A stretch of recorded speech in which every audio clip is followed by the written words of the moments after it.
Welcome to another episode of Paranormal, the New Normal. I'm your host, as always, Jeremy, trying to make this world seem a little more normal. Do I ever succeed? Lord, no. But today we may actually get a little close to that. We'll see. We'll see. But, of course, I am joined by a guest to do that. And my guest today, and I totally didn't actually have to say a hand ahead of time, but I'm going to wing it. Michael Spremulli. Very good. Yay! Very good. Who is a professional astrologer, and more than that too, but we'll get into all what he's into in a few minutes. First things first, how you doing tonight, Michael? Doing well. Thanks for having me, Jeremy. Appreciate the opportunity. Well, I've had a few, actually, I don't think I've ever had an astrologer on here. I've had other, I'm trying to think of the name of the freaking career, but I can't think of it. I've had an astrophysicist on, I've had a couple of, but I never had an actual astrologer on. I don't believe. I could be wrong. To my former guest, if I'm wrong, I apologize. But not on purpose am I saying that. But so I think this would be a good interview, and plus it can get into one of everybody's favorite topics. That has to do with space, but we'll get into that towards the end, I have a feeling. So let me ask you the question I asked everybody the first time. Go for it. What got you into this line of work that brings you to a kind of semi-adjacent paranormal field? Yeah. So it's really wild. Early things that happen in our lives tend to have a huge impact. I remember back in 94 when I was between my undergraduate degree and graduate program, I was working for that year, and someone at work had gifted me a reading with a professional astrologer. And the term professional is very important because, as we'll see as we get into our conversation, professional astrology is nothing like people equate to what is read online and in newspapers and horoscopes and all that. But anyways, went to this professional astrologer's office. I had never had a reading before. I was actually a little nervous because, I was raised in a faith tradition where, astrology is no, bad, don't do that. Well, I had the reading anyways. And it changed my life. Within 5 minutes of being in the room with this person, and she had nothing more than my birth date, time, and location, she proceeded to unpack my entire life up to that point, including struggles that I've had, current situations that I was in, and things that I was thinking about doing moving forward. And I was just aghast. It was much more specific things than what you typically would think of when you think of astrology. Oh, you may be going on a trip, or, you might have a real hard time here. No, we're talking about 6 months ago, you were experiencing a period when you felt conflicted between alliances between two people. I was like, what? How did you get that? So I was intrigued, to say the least. It wasn't at that moment that I decided, hey, I want to become a professional astrologer. But it was at that moment that I said, I want to learn more about this because there's something here.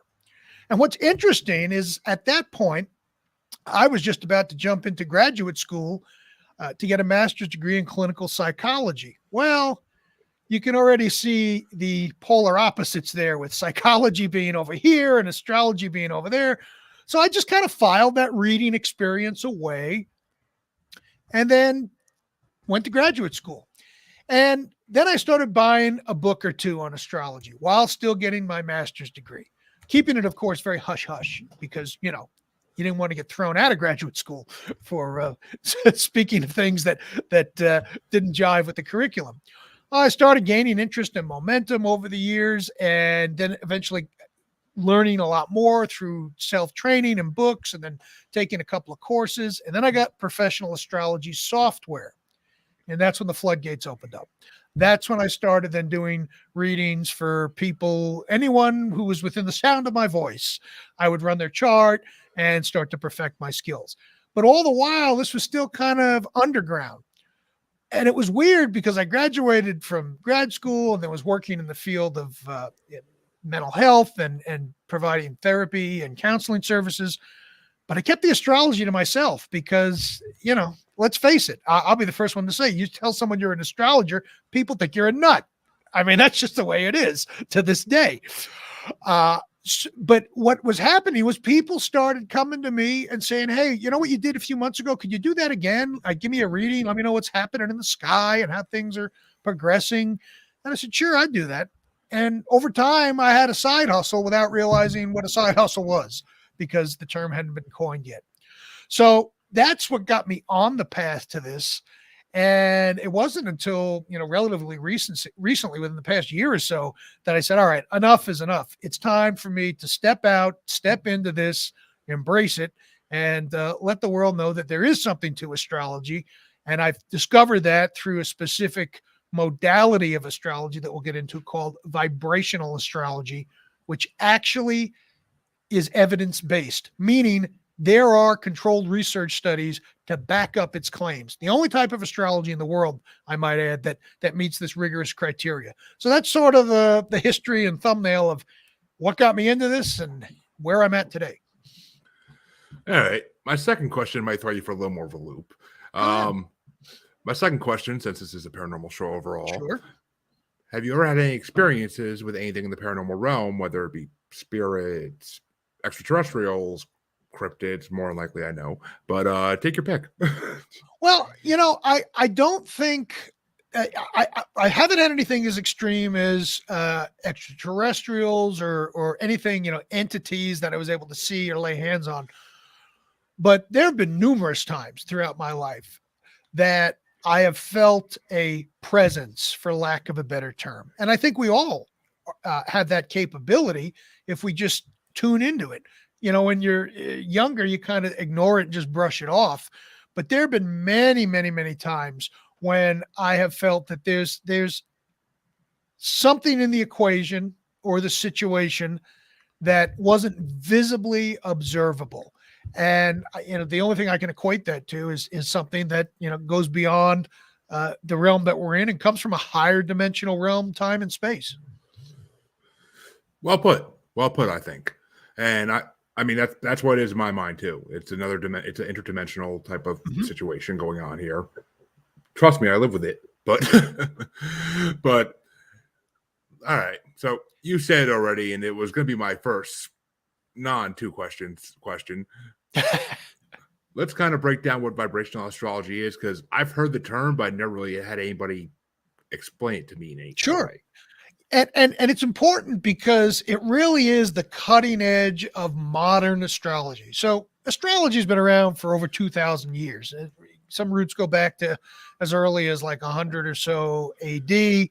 So it's been around in one way, shape, or form for a long, long time.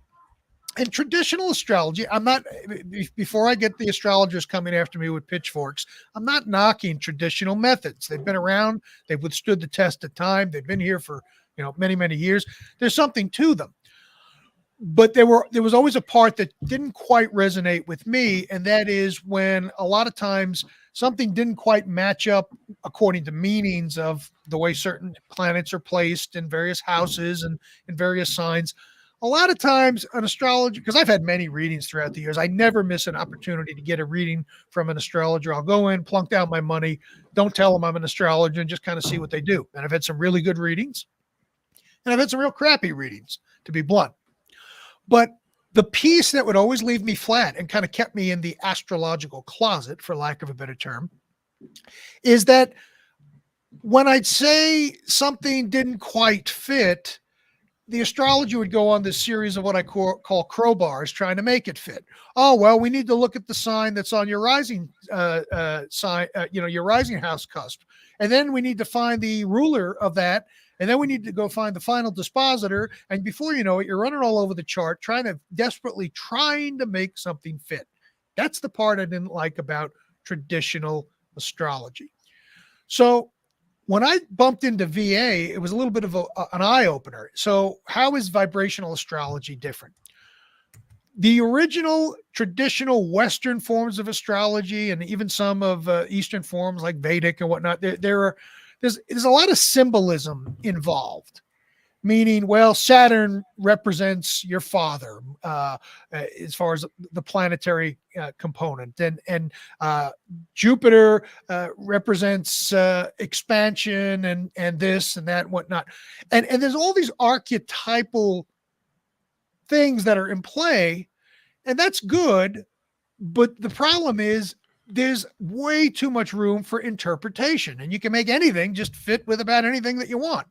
And me having the scientific background of being a clinician and having participated in research throughout graduate school and beyond, I couldn't cozy up to that.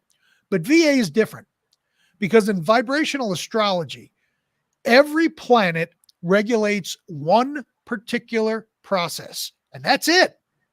So with the example of Saturn, Saturn, people say it can be rough times, can represent the father, can represent hard times, challenges, all this sort of stuff. And it might, but in VA, here's what the research has validated. Saturn specifically has one function, and that's to strip things down to its essential form. Get rid of all the superfluous stuff, take away our toys, and help us see a situation for what it is. That's all Saturn does. Period. The end. Now, could some of those things involve relationships with your parents or father? Yeah, it could. But we work as vibrational astrologers within a very narrow guidelines as far as what each planet does, and no more, no less. And once I discovered that there was research being done in this field at a frantic pace, I might add, and there's stuff coming out.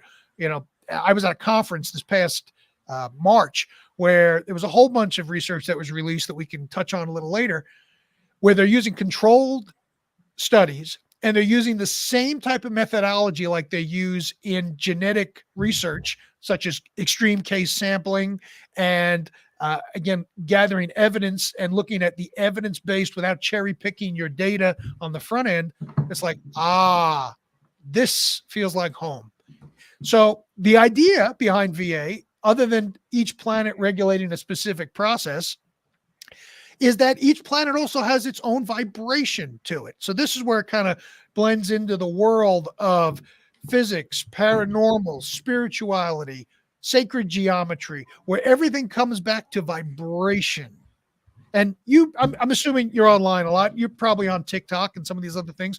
How many times you scroll through the feed and everyone's talking vibration, vibration, vibration? It's everywhere. I mean, it's not the first episode of this show in 140 episodes recorded that it's come up, vibrations come up. That's for damn sure. Yeah, exactly. So the idea with vibrational astrology is every planet, in addition to regulating a process, has its own unique vibrational pattern, just like in music, different notes.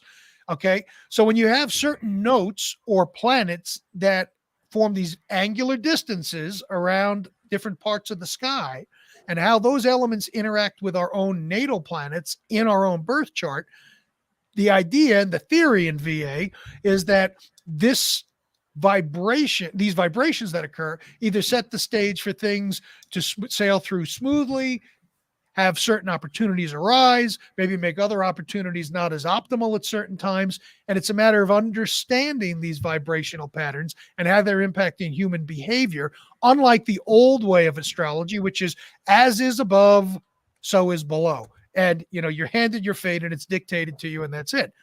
That's not how we think from a vibrational astrology perspective. Gives us information, but we have free will and we can choose to ignore it or not. The vibrations are still going to be there one way or another, but whether we choose to implement, act on, or incorporate that in our day-to-day decision-making, well, that's entirely up to us. Exactly. I mean, it's like going to the doctor. People can either listen to the doctor and actually get healthier, or they can not listen to the doctor and just end up passing away sooner.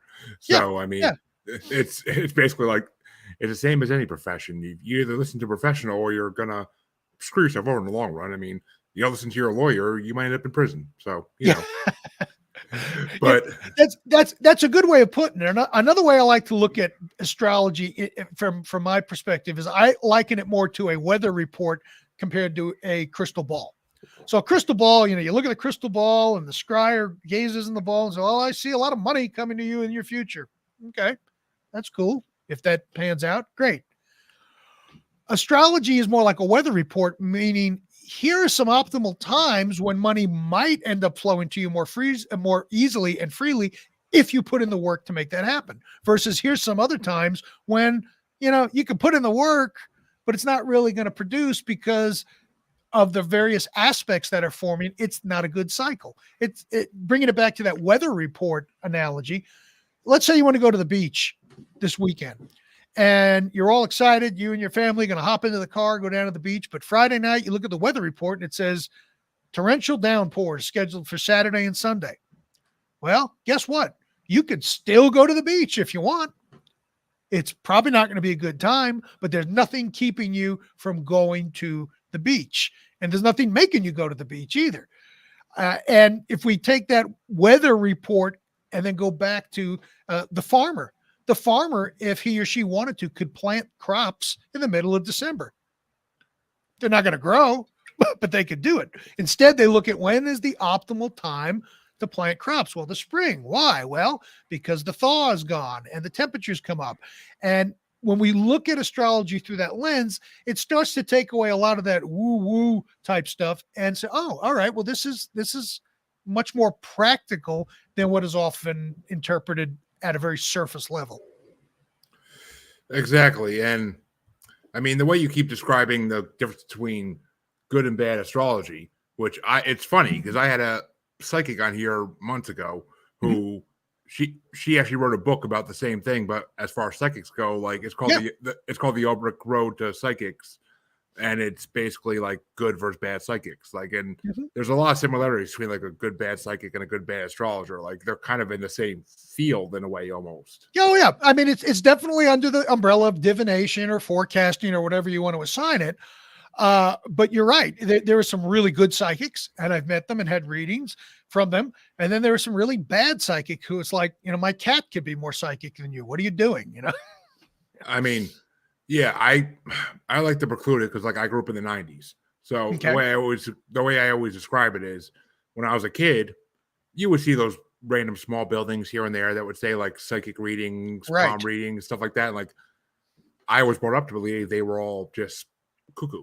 That they were all it was all woo-woo stuff that like anybody could assume it. I mean, I saw John Edwards on TV as a kid, and like I could tell right away this dude's like South Park actually put it correctly. He's the biggest douche in the universe. But I mean, so with astrology, like I was kind of brought up the same way. Like it just, I mean, which I would like to apologize, especially to my previous guests, because I know I've had astrologers on now that I'm thinking about it. I was thinking astrology versus astronomy for some reason, and so well, we do need to know a little bit of astronomy to be a good astrologer, but astronomers know a lot more about the cosmos than we do. I would assume, but so I mean, yeah, as far as I mean, I've had astrologers on my show before. I've actually had my birth chart read in this show before, and I mean, I'm like you. I love readings. Almost every medium psychic on the show I have, like if they want to give me a reading, I always am like, yes, please. But because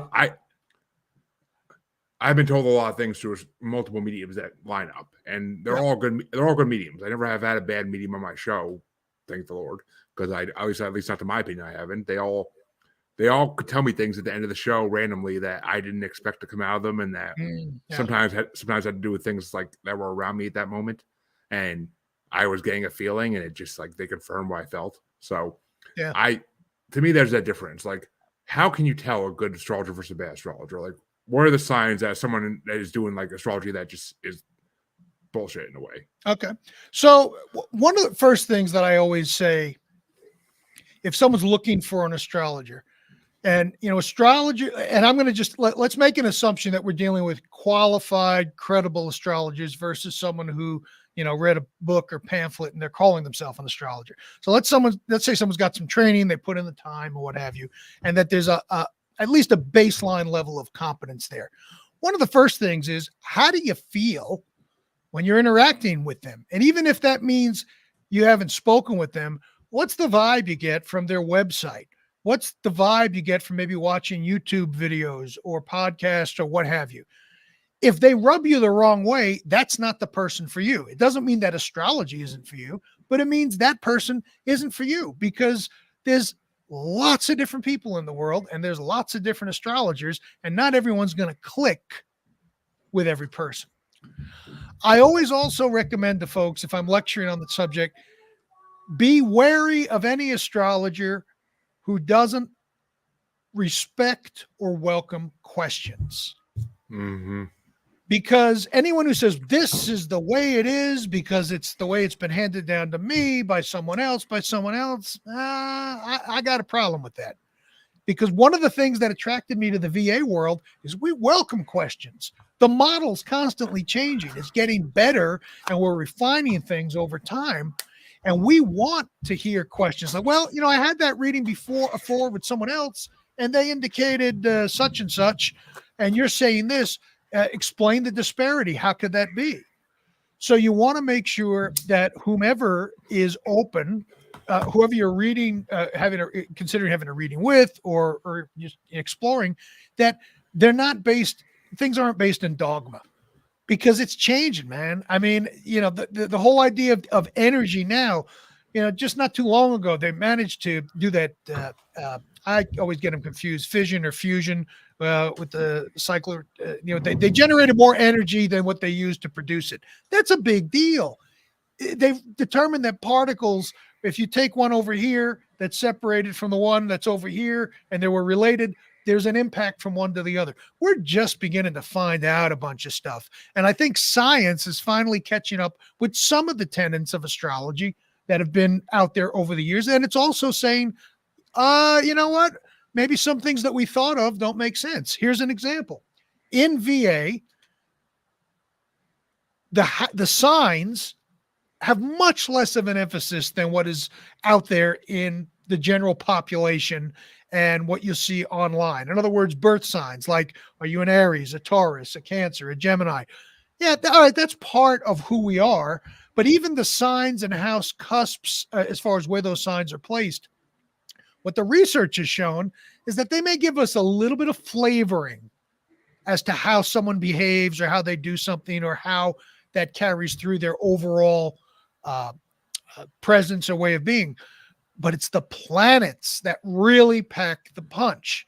So that's a pretty recent discovery within the past 10 years. Now, if you go and seek out a traditional astrologer who hasn't looked at the data or hasn't looked at VA or anything, they're going to say, oh, that's nonsense. Hey, it's all about the signs. All right, well, show me the data. Show me the research, because you can study this stuff.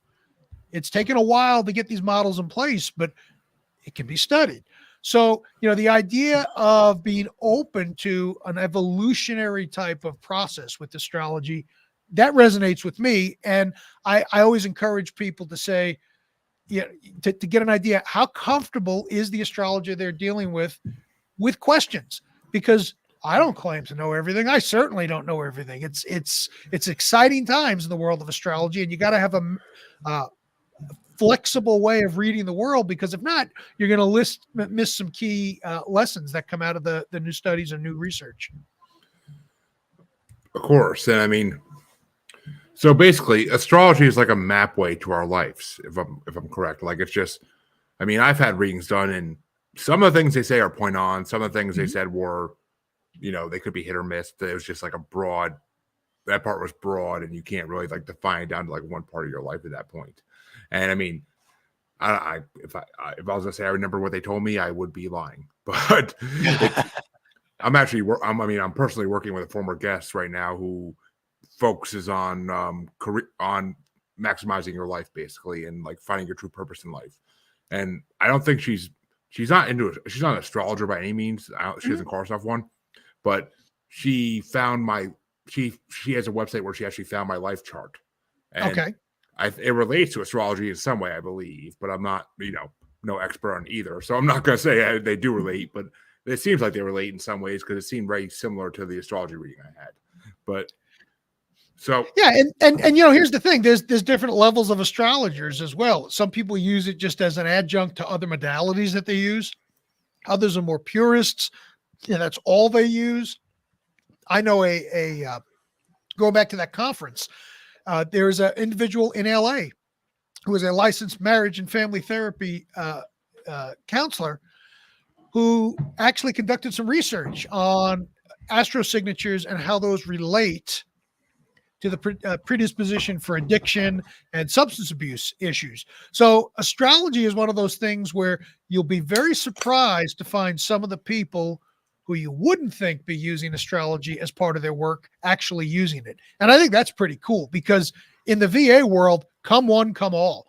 You know, the hardcore skeptics, as long as you have an open mind, come in. Those of you who've been doing traditional Western astrology, come on in. In this conference that I was at, there was a physicist in the room. There were there was a department head from a university. There were several other highly, there are 2 engineers, 2 preachers, believe it or not.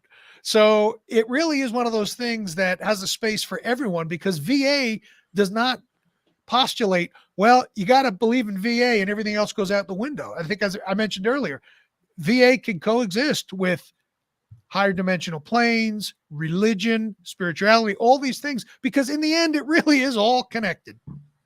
It is. I mean, it is all connected. I mean, that's what the paranormal is all about, is that it's all connected, whether it be cryptids, extraterrestrials, spirits, it's all connected somehow. We don't know how.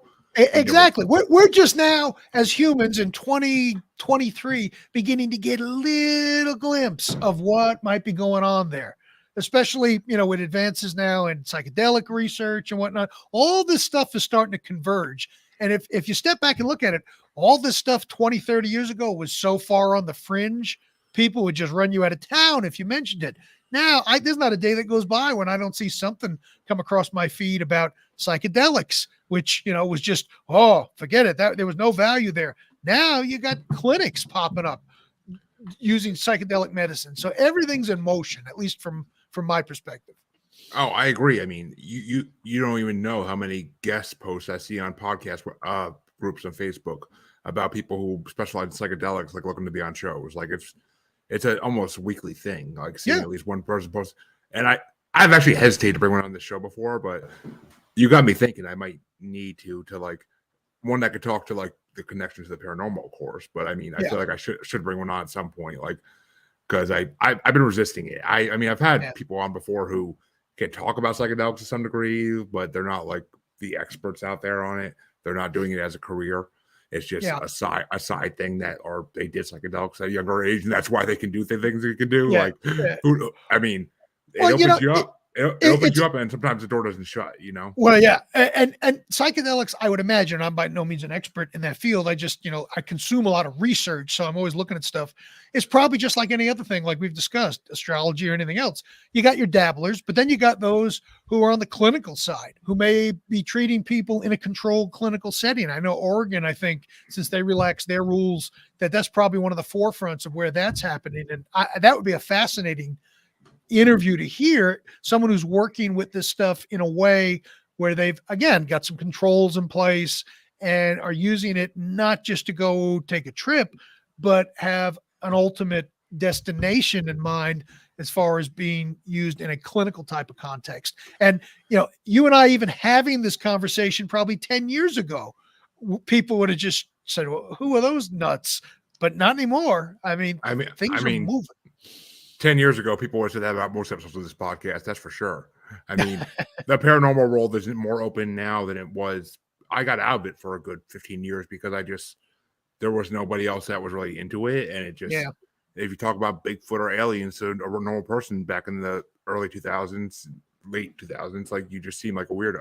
So, you know, I got out of the paranormal field for a long time just because I just didn't look for the books anymore. And I didn't watch any more of the shows. Like it just dropped out of my mind for a while, but then I started hearing podcasts about it, and that's what got me back into it. But I mean, so it's the same thing with the paranormal. Like it's become more normal, and which is the point of the name of the show, is becoming the new normal. Right. Like you ask 10 people if they had experience with anything paranormal or supernatural, and 8 out of 10 are going to say something. Yeah. Whether it be just like you feeling a presence in the room to, oh, I was abducted by aliens. Yeah, because there are thousands and millions of people that have been abducted by aliens at this point, and I'd like more of them to come on the show. Just putting it out there. You put it out, you manifest what you put out. So I'd like more to come on the show. But let me. You know, you mentioned that those sort of like paranormal experiences. Let me share one with you that was actually very personal. I've never shared this publicly, so this is the first time you'll hear this. And I've thought about this a lot to myself, but haven't really vocalized it. So this is going back many, many years ago. I remember when I went to my sister's graduation from college. And I remember, being there at the ceremony, and there's, thousands of people all around and what have you. And unfortunately, one of the people in her class, she didn't know this person because it was a large class, a couple of thousand people. Of course. The woman had actually passed away while earning her degree. And they let her daughter, who must have been probably 4 to 6 years old, walk across the stage and pick up the degree posthumously on behalf of the mother. It was a very sweet moment. Oh, I was going to say that's very sweet. Okay.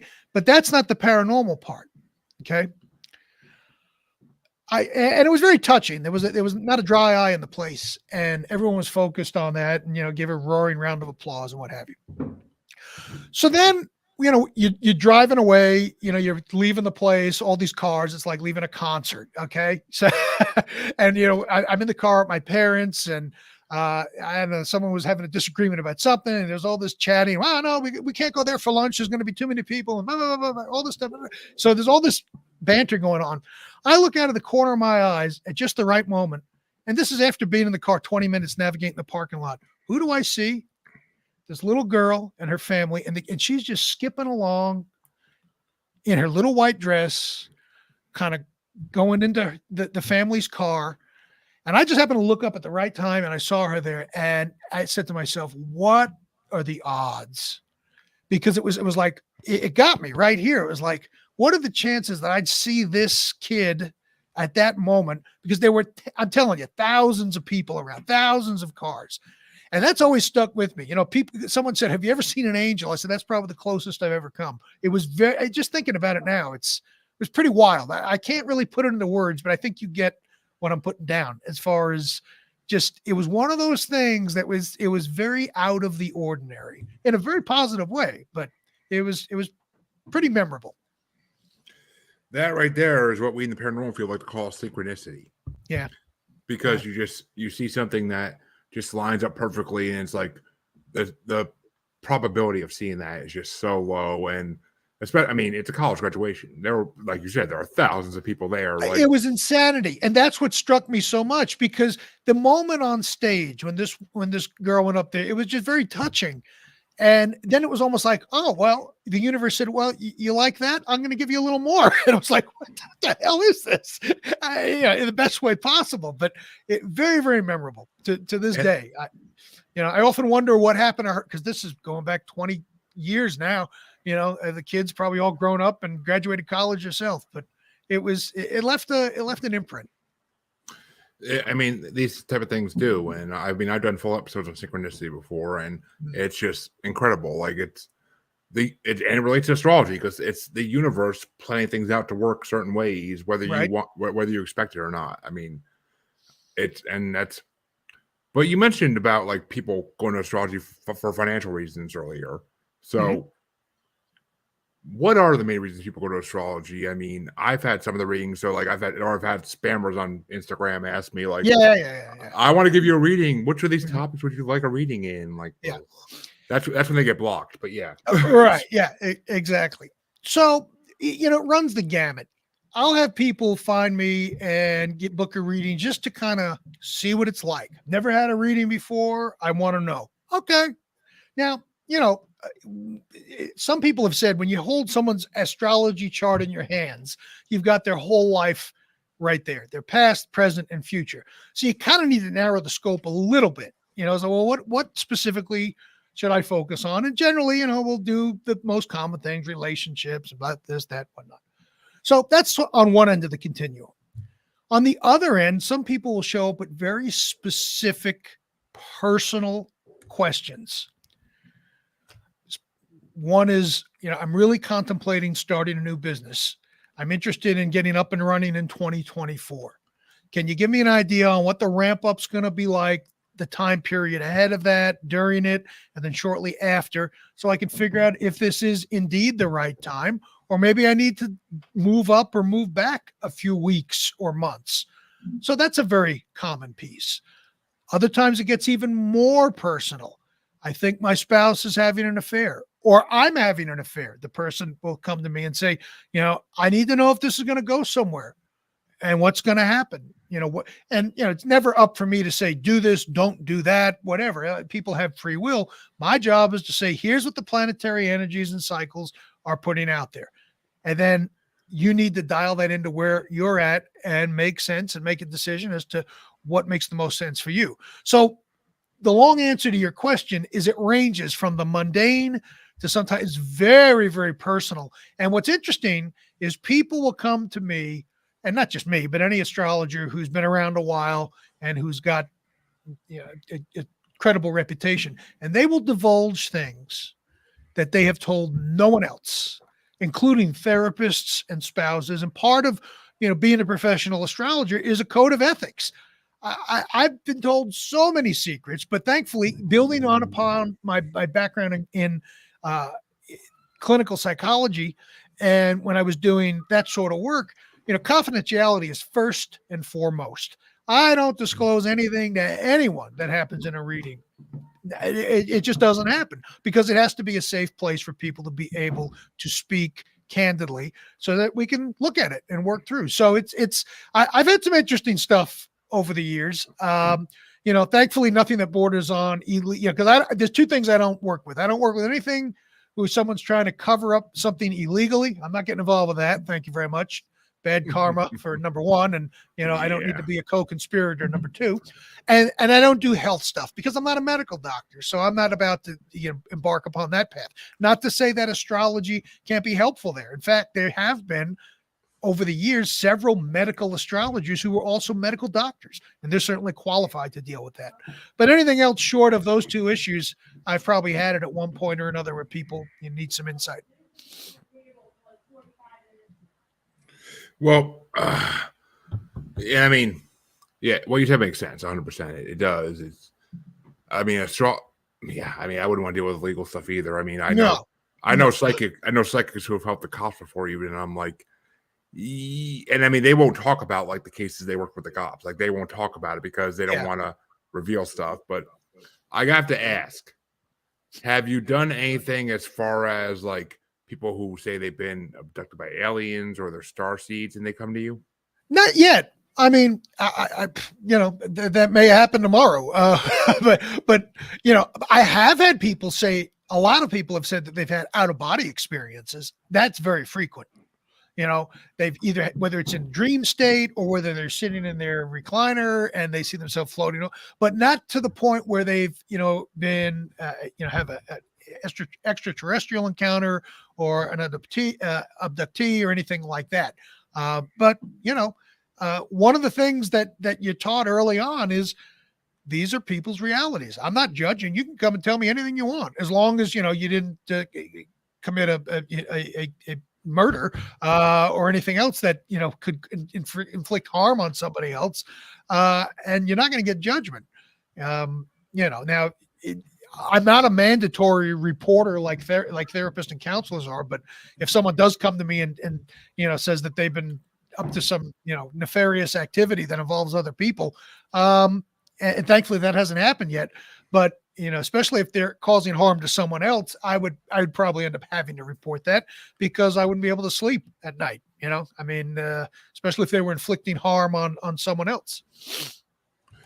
Which, he doesn't want no Michael Corleone's coming up and saying, "Hey, I need the best way to hide this body. What's the way I'm going to go with that?" You need to go. So you need to call somebody else, like the cops. Don't bother me. Exactly.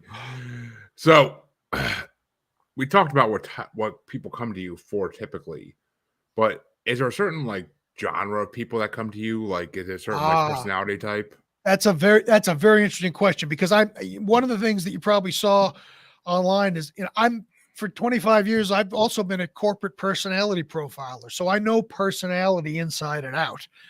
And the interesting thing about people who consult in astrology is there is no core demographic. You would be surprised. Devout, religious folks who would never admit in public that they would see an astrologer. Very common. People who have very high positions in corporations or in public institutions. every walk of life you can imagine. I mean, people think, oh, they're going to find out, the astrologers deal with people who are just trying to find out about, love, romance, or money. No, it goes way beyond that. Any type of, so you've got, anyone from professionals to, and forget about the genders. It's equally distributed. You'll got people who are on Wall Street trying to get a little edge on the stock situation. You've got people who are stay-at-home domestic workers, other people who are business travelers. I haven't had any heads of state, but I know fellow astrologers who have had heads of state come to them. And that's something I learned early on too. You can't ever, as an astrologer, make a judgment as to whether or not someone's going to be into astrology or not. Here's an example. I had lunch with somebody within the past year who I could have sworn up and down the last thing they wanted to hear about was astrology. And I knew they knew that I did this work because they found me on, I've known this person. They've been in my life for eons, but I know their background and whatnot. And it's like, there's no way this person's going to want to know anything about that. And I don't force it on people. I don't bring it up. But if someone asks, I'm all in because I love the subject.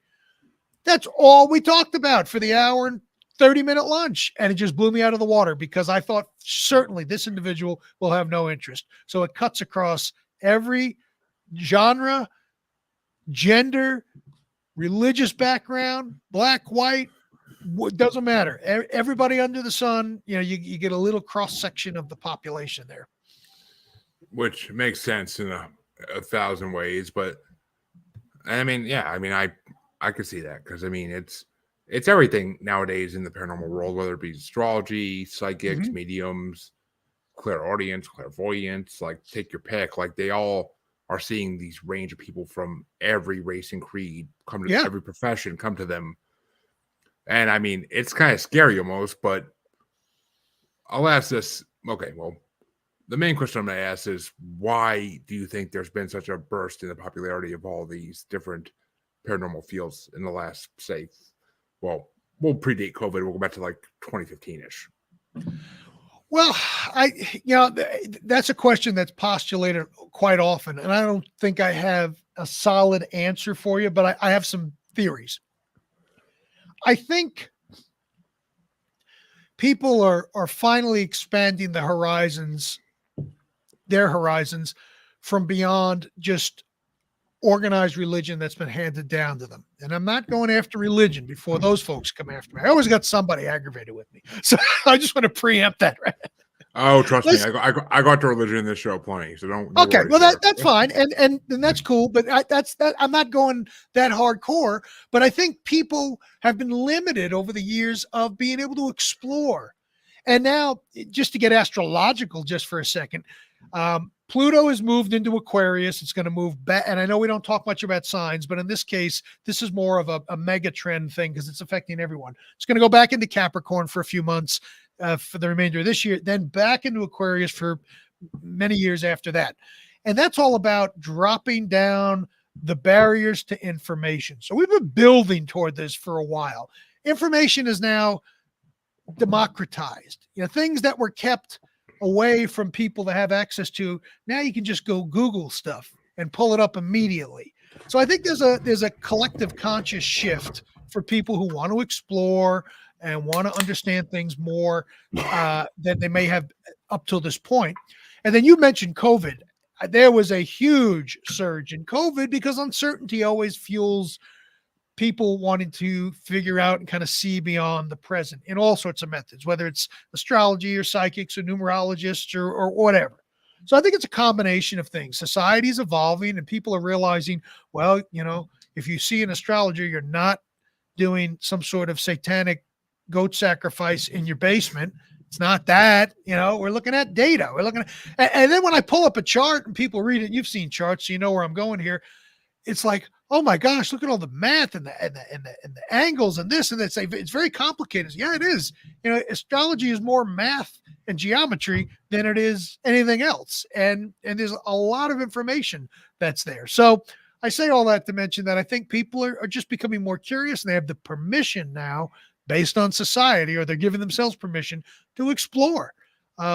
and kind of look under the hood and see what's going on. I mean, I have a good friend who is a legitimate paranormal investigator, been doing this work for 20 years. And he said too, he's recognized over the years just the type of people who will call him if they think they have some activity in a home or whatnot.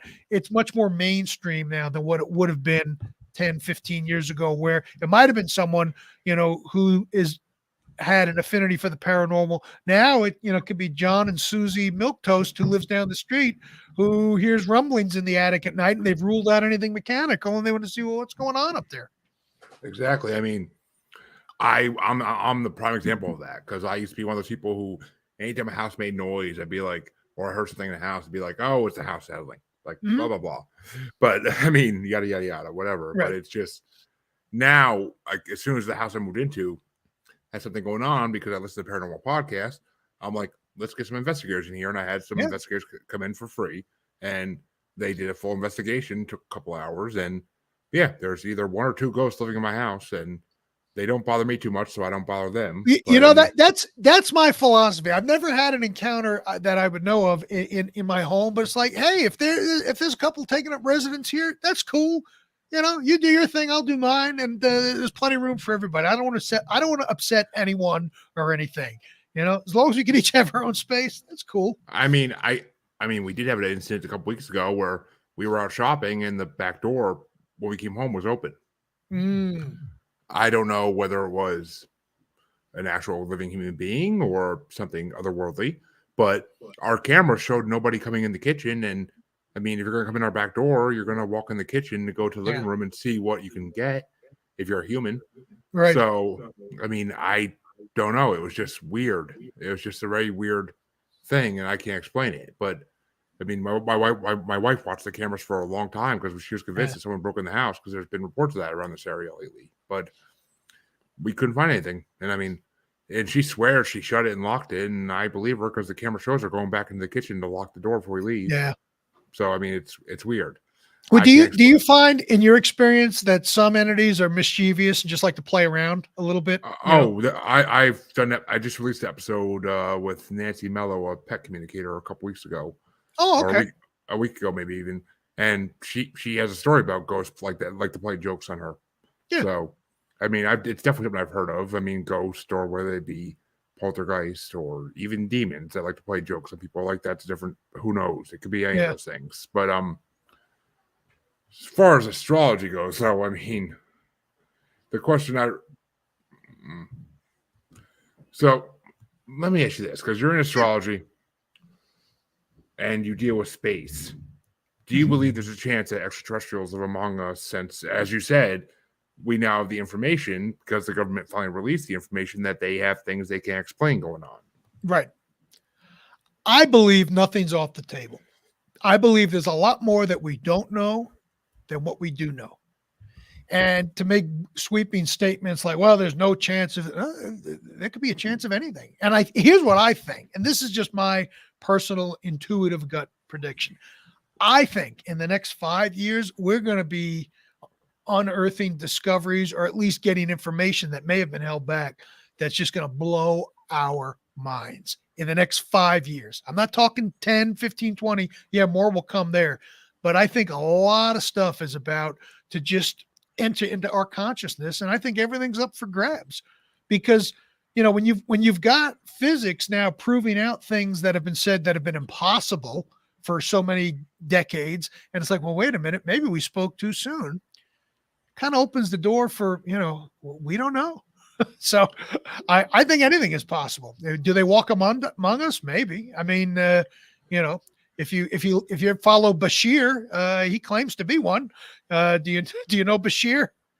Off the top of my head, I don't, and I feel ashamed I don't. But so that's all right. Now he's a purported time traveler from I forget what year it says he's from, but you should look him up. I think it's Bashir.org.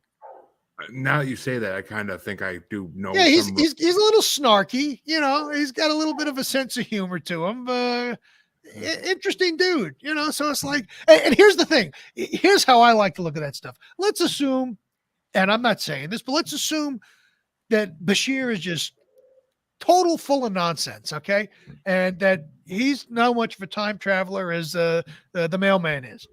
What's interesting is he does have some very salient ideas that could be put into action, some interesting ways of looking at the world that actually wouldn't cause harm to people and actually would help improve communication or improve the way that we get along. So my thought is, time traveler or not, I think everyone, assuming they've got in their heart to do some good, they may bring some unconventional information along. Information may come out of them through an unconventional method or manner, but they may have something to say that could be valuable. I agree 100%. And I mean, yeah, I just had a guest on a couple weeks ago. The episode hasn't released yet. It's not going to release until probably end of June, July. But it's a publisher for a book written by an author who passed away, but the author was supposedly a vampiric reptilian. And according to the book, the world is going to end in 2025. It's going to be an apocalypse as we define the word apocalypse. Okay. Now, I mean, whether that's true or not, I could never know. I will find out in 2 years. I'll find out in a year and a half. Soon enough. I'll find out in a year and a half, 2 years, like everybody, or 2.5 years, whatever. But I mean, but let me ask you this, because this is kind of the follow-up to that last question I asked. I've talked a lot on this show to people about spiritual awakening. Like, there's been a spiritual awakening since some say 2008, some say 2015. Like, I mean, not 2008, 2012 or 2015. Like, the numbers differ based on who you talk to. But do you believe this is a thing? Like, the spiritual awakening has happened? Well, it depends on how are we defining spiritual awakening? Because basically, I think that's key. People, I mean, the layman definition I like to use, just people becoming more aware of the spiritual world, the paranormal world, people like just opening themselves up to the possibility of, like we talked about earlier, everything, whether it be astrology, mediumship, or what have you. I mean, just anything that people are more, it's not just, oh, I go to church every Sunday, even though I probably break all 10 commandments during the week. I go to church every Sunday and I'm a good person because of it. Like, people have left that mindset. I think we're heading in that direction. You know, as far as is it a watershed moment, and is it all happening now, or did it happen, or is it going to happen? I think it's more of a gradual drip. But I think, I mean, just look at what is popular now, and the way to do this is you see what's out there on social media. I've been on social media since the beginning. I've been on the internet since the beginning. I'm old. So I've seen things evolve over time. And I have never seen so much spiritual content online in any context, whether it's blogs or websites or social media, than I've ever had currently. So I think we're certainly heading in that direction, because people are tired of being told this is the way it is. And people are curious and they're asking questions, and people are figuring out what works for them. And I think that's great, because, hey, if you're the type of person who goes to church every Sunday and does your thing, good for you. Don't force me to go, but knock yourself out. That's your thing. Other people are like, I don't need a building. I could be spiritual in a field with a little meditative music and just kind of chill out. That's cool too. So I think what's happening is the modalities now are becoming more democratized and demystified from the standpoint of people can try on different things and see what resonates best with them without fear of being stigmatized or being labeled as a nut. Although, there's always going to be some of that. I know, like I mentioned at the beginning of the episode here, when I tell someone I'm an astrologer, I brace myself for the recoil. It bothered me originally. It's like, yeah, okay, that's fine. If it's not your thing, that's cool. I get it. I'm not going to force it on you. But if you're interested, then, let's talk until the wee hours, because it's just a fascinating subject that has no end to it. Someone once said, in fact, the founder of modern vibrational astrology, David Cochran, he said, astrology is like a mansion with 1,000 rooms. You can never get to all of them. And it's if you let that sink in, it's like, that's amazing. There's a lot to the field, and that's what keeps it fresh and interesting. I agree 100%. I mean, and for a good example, a girl I went to church with my whole childhood, literally the same birthday as me, same age, everything. She is now a tarot card reader, and I see her online constantly doing tarot card readings. She's also into witchcraft or Wicca, whatever you want to call it. Sure. And I mean, I never would have seen it when we were younger because she was the most devout church girl ever. She sang in the choir, and I'm pretty sure she still does. I could be wrong, but I'm pretty sure she still does to this day. And I mean, it right there is a definition of defying her worlds because I never would have seen it coming. Like it never would have. And and doing this podcast alone, I know so many people that are into this that I see. So I get invited to join groups all the time where it's paid tarot and paid psychic readings. I'm just like, yeah, I'm not joining, but go do your thing. I'm not going to join, but go do your thing. Yeah. You bring something up that I've never really put this to paper or done extensive research, but I will tell you this: I've got this theory that I've held for years, and I refer to it as snap theory. And this is my definition of snap theory. There may be a more refined version out there someplace. But this is my idea of snap theory. Everything's a continuum. All right. So let's say you've got the church goer over here and you've got the astrologer over here. Okay. If someone spends an inordinate amount of time over here, let's say going to church, they go to church, on the weekends and during the week and this and that, but eventually they're going to snap to the other end of the continuum. My fingers are all messed up because I'm seeing myself in reverse, but you get the idea where they're going to bounce to the other side of that. I've seen that happen with people who were academic screw ups through grade school and high school, and they graduate cum laude at university. I've seen it the other way. The bookworm ends up, God forbid, getting involved with drugs, and they never make it out of college. You've seen devout, spiritual people, religious people end up speaking against religion. The other thing. So I wonder, you mentioning that just is sort of like another case study for me to plug into the snap theory idea that I've had rattling around my brains. And it's not just someone who's interested in a topic, but they're immersed. They are so steeped in it that I think eventually they hit a saturation point that boom, catapults them to the other side where they say, that's it, I've had enough. But just some thoughts rattling around my head. And it makes sense. I mean, so whether the world ends in 2025 or not, we don't know yet. We don't know. We're not going to know until 2025 because that's the way the world works. We can't predict these things. No one really can. You can just say, you may get a feeling. You may, I mean, this guy's supposed to be heard from reptilians that it's going to end 2025 because that's when there's going to be a big battle between different alien species. But which, I mean, if that happens, I wouldn't be too surprised. Not at all. But not at all. But I mean, this has been an amazing conversation, and I can't wait for my listeners to hear this episode. Oh, excellent! Well, I've enjoyed it. This has been fascinating. This is excellent. I thank you so much for having me on. Oh, it's been my pleasure. And to all my listeners, you'll be hearing this by the time you hear this. It'll be July probably, but you'll enjoy it when you hear it. I know that. But Michael, where can they find you if they want to find out more about you or enlist your services? Where can they find you? Yeah, sure. Absolutely. So it's real easy. I live in the Blue Ridge Mountains, so it's real easy to find me online. BlueRidgeAstrology.com. That's BlueRidgeAstrology.com. And on the social sites, Insta, Facebook, TikTok, same moniker, Blue Ridge, and YouTube, BlueRidgeAstrology.com. Put a lot of content out there for free.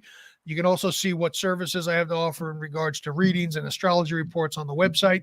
And I'm happy to, in fact, what I'll do is I'm going to create a special link or a special promo code for your listeners. And that's PARA, P-A-R-A, short for paranormal, P-A-R-A. If you use that code at checkout, PARA, P-A-R-A, that'll get you 20% off of any personal consultation with me. And I'll leave that. We'll coordinate when this goes live, and I'll leave it up for about a month. It won't be out there in perpetuity. But if you put that in, that's a thank you for having me on your show and a little something for your listeners. Yeah, I have a lot of backlog to edit still, but as soon as I get to whenever, you'll get with me and let me know. That's all good. Yeah, I'll let you know when the release date will be. But to all my listeners, you know where you can find me. If you're a new listener and you don't know by this episode, which means you haven't listened to the old episode, shame on you. Yeah. But if you haven't, then you just listen to the outro I put in. You'll know where you can find me. But I want to thank Michael for coming on because it's been an amazing show, and this has been one of our more serious scientific shows, and I love those. Those to me are more.